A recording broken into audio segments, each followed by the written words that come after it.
ত্রয়োদশ জাতীয় সংসদ নির্বাচন বাংলাদেশের রাজনৈতিক ইতিহাসে এক অনন্য অধ্যায় রচনা করেছে। স্বাধীনতার পর ১৯৭৩ সালের নির্বাচনের পর এই প্রথমবারের মতো একসঙ্গে ৪টি ইসলামী রাজনৈতিক দল সংসদে প্রতিনিধিত্ব নিশ্চিত করেছে।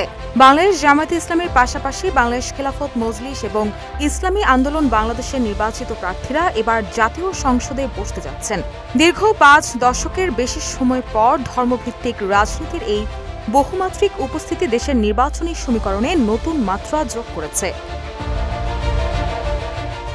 নির্বাচন কমিশনের প্রকাশিত ফলাফল অনুযায়ী ২৯৭টি আসনের মধ্যে বিশাল ব্যবধানে এগিয়ে থেকে সরকার গঠনের পথ সুগম করেছে বাংলাদেশ জাতীয়তাবাদী দল বিএনপি।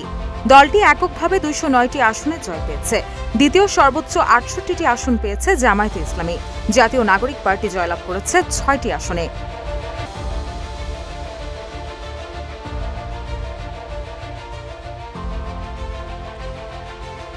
তবে এবারের নির্বাচনের সবচেয়ে আলোচিত দিক হল জামায়াতের পাশাপাশি আরও ৩টি ইসলামিক দলের সংসদে প্রবেশ। জামায়াতে ইসলামী ৬৮টি আসন নিয়ে ইসলামী ধারার বৃহত্তম শক্তি হিসেবে আত্মপ্রকাশ করেছে।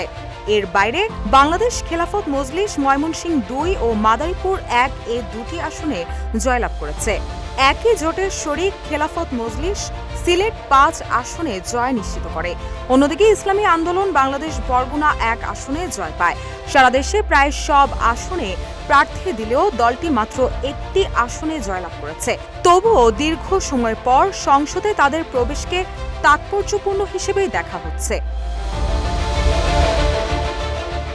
১৯৭৩ থেকে ২০২৪ সালের মধ্যে জামায়াত ছাড়া অন্য কোনো ইসলামী দল সংসদে আসন নিশ্চিত করতে পারেনি।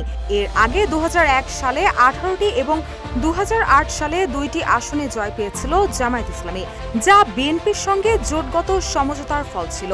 কিন্তু এবারের নির্বাচনে একাধিক ইসলামী দলের প্রতিনিধিত্ব নিশ্চিত হওয়ায় রাজনৈতিক বিশ্লেষকরা এটিকে নতুন ধারার সূচনা হিসেবে দেখছেন।